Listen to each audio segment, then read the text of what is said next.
The tradition of Festivus begins with the airing of grievances. I got a lot of problems with you people. Now, you're gonna hear about it.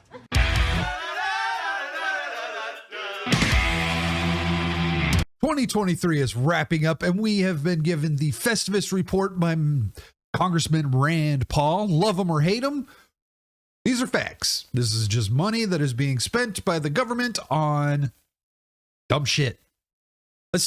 I want to take a look at his little, the first few paragraphs of his letter here because it's kind of amusing, and then we'll look and see what they've been wasting our money on. It starts off with Happy Festivus. How is 2023 already coming to a close? What a year it's been. Twitter is now X. What we thought were UFOs were actually Chinese spy balloons. Barbie battled Oppenheimer at the box office, and a missing F-35 jet flew over 60 miles without a pilot. It's safe to say that some big changes have occurred since last year's Festivus report. Last Festivus, we lamented over the national debt reaching an astronomical $30 trillion. Shockingly, in one short year, the career politicians and bureaucrats in Washington have managed to approach $34 trillion in debt. That is $4 trillion more. Real quick, let's do some math. So $4 trillion of $30 trillion is just about 13%, a little bit more than 13%, but we're not quite at the 34 trillion. We're just a little less. So, we'll say it's easily gone up 10% at the minimum. Who's to blame for a crushing level of debt? Everybody. Yep, that's everybody. Everybody who has been in Congress, Senate, President for at least my entire life and probably longer are to blame for all of this. Also, the people not paying attention. This year, members of both parties in Congress voted to raise the debt ceiling, which empowered the government to borrow an unlimited amount of money until 2024. Which is only a week away, but I'm sure they'll just do it again because, they never stop. As Congress spends to reward its favorite industries and pet projects, the American taxpayers are forced to pay the price through record high inflation and crippling interest rates. And people will say, but inflation's on its way down. Okay. That will matter when it actually hits my pocketbook. So the first thing we've got here is, and we've got a rough. So the government spent $800 billion on the PPP loans for COVID. Well, the PPP funds, they weren't necessarily loans. And there was several of these people who had applied for these loans who had used Barbie dolls as their identification in a measure of, and what it essentially boils down to, fraud. I wonder how much more fraud was done. He says here, I thought he said how many Barbie dolls, but we know of at least 6, but who knows how many more and what other kind of shenanigans were made to rip off the government because, hey, might as well. Now, the next thing is something that happens every year, and this is the vast majority of the spending on this particular Festivus report. I'm sure there's other bullshit out there that he doesn't even touch on. So $659 billion for interest on our national debt. Borrowing to spend money we don't have is expensive. So we're borrowing money to pay debt, accruing more debt, and we're pretty much just leasing the future of all of our children in this great country. We're going poor. We're going broke. Been trying to get woke. Fuck.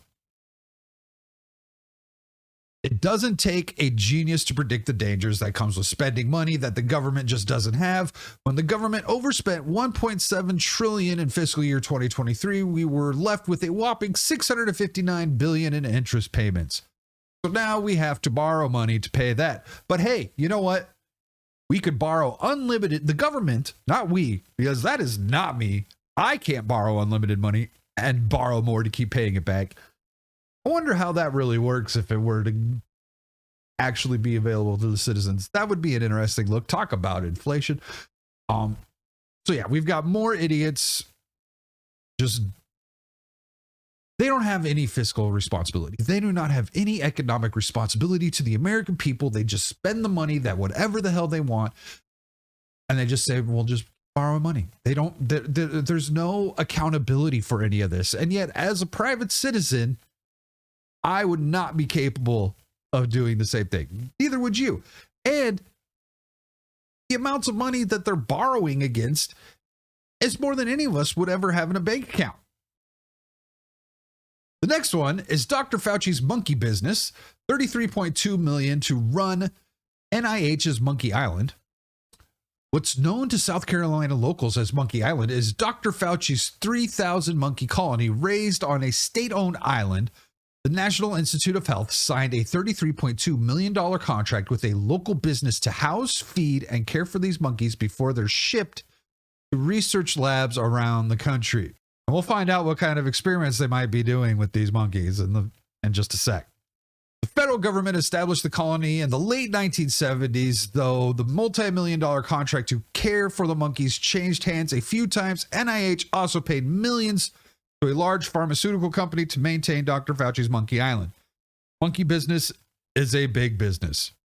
I don't want to pay for this. I don't want any money to be going towards this. There's got to be other ways, especially with what's coming up next. Okay, no. So this next one is, we were given $6 million to help boost Egyptian tourism. Does Egyptian tourism really need that much of a boost? If you want to go see the pyramids, you want to go see the Great Sphinx, you want to go see the Nile River, there's a lot of reasons to go to Egypt. There's the food, there's the culture. There's plenty of reasons to go to Phoenix. Phoenix. Sorry, it's a desert here as well, although we don't have any pyramids. But if you wanted to go to Egypt, you already have plenty of reasons. Why are we giving them $6 million to help advertise for tourism for them? Why is that tax money? Why are U.S. taxpayers paying this? Someone tell me in the comments below. Why do we need to fund boosting tourism to Egypt? Please let me know. So here's an experiment.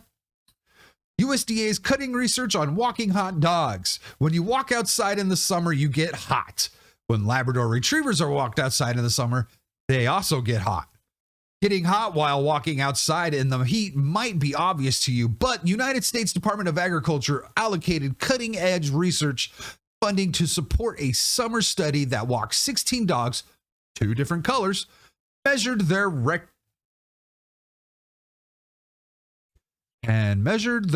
temperatures. I mean, that's how you get a dog's temperature, but thank you for elaborating on that, Dr. Paul. Researchers found the Labrador's fur color did not affect their body temperature after a hot summer's walk. That's it. That's the taxpayers funded cutting edge technology.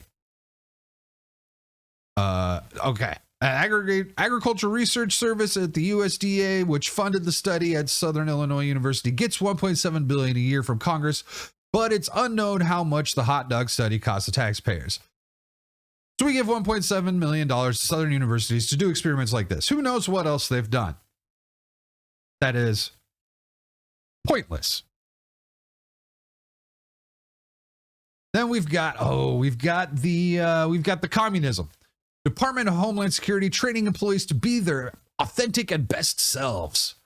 One would think that Department of Homeland Security cybersecurity. God, this is a mouthful.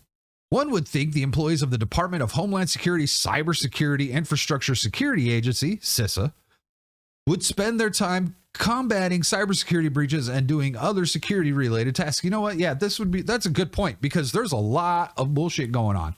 A couple weeks ago, there was some information about China attacking infrastructure type things here in this country. And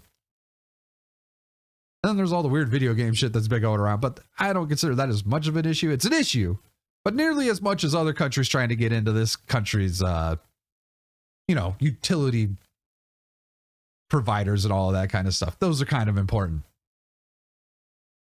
As part of a 5-year diversity, equity, inclusion, and accessibility strategic plan, CISA employees gathered for federally funded workshops to attend, where attendees focused on effective strategies to build and sustain psychological safety that allows individuals to show up to work as their authentic and best selves. Ironically, the workshop coincided with CISA's efforts to suppress protected speech on social media platforms during the COVID-19 pandemic. Even I was censored at my behest of our government speech binders.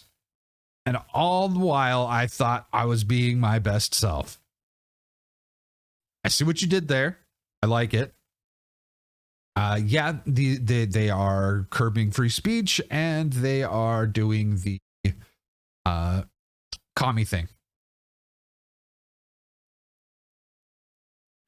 Does he say how much? He doesn't say how much this was. Let's see. Hold on. It says unknown.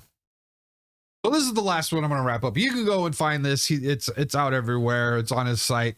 You can just look up Festivus 2023 report. Russian cats on treadmill studies funded in part of 2.7 million NIH grant. I don't want my money going anywhere near this. After having their brainstems snipped, Russian cats were forced to walk on a treadmill in Russian labs. This is all thanks to the U.S. taxpayers footing the bill. Russian scientists funded with your money posted videos of catwalk studies in which showed shaved cats hooked up to electrodes struggling to walk on a treadmill. Imagine that. You cut their brains, you separated their brain stems, and they were having trouble walking. These people are sick. What purpose does this even serve? These catwalks were part of 2.7 million National Institute of Health grant given to researchers at Georgia Institute of Technology in the U.S. The institute then subgranted The institute then subgranted the funds to researchers in St. Petersburg, Russia, a fact first uncovered by White Coat Waste Project in 2021. So we gave this money, the NIH, they gave it to Georgia Institute, down in Georgia. Call it GIT. That name's already taken, so they probably don't do that. And then Georgia Institute of Technology gave the money to Russia to connect the brainstem from cats and watch them walk on treadmills. Normal. Completely normal. I am sure. So we've got a bunch of stuff here about how the Department of Defense bought a lobster tank for some reason. We've got engines and transmissions and vehicle tread that were left out in the rain. Millions and millions of dollars of stuff completely ruined because they weren't properly taken care of. But you know what? We spent the money. I wonder how much was lost in that Saudi Arabia ordeal a couple of years ago. Was it a year ago? I don't remember. It's been a little while. And yeah, interesting things about that. Anyways, what was your favorite part of this? Maybe go look up the Festivus report yourself and come back and let me know what is your favorite part of this wasted money. Isn't it just so nice seeing that the government using this money on such random ass shit and not helping, the veterans said we'll help someone else. If you liked the video, hit the like button. And if you didn't, go ahead, hit the dislike button. I don't mind. And if you haven't already, please subscribe. And until next time, have a good one.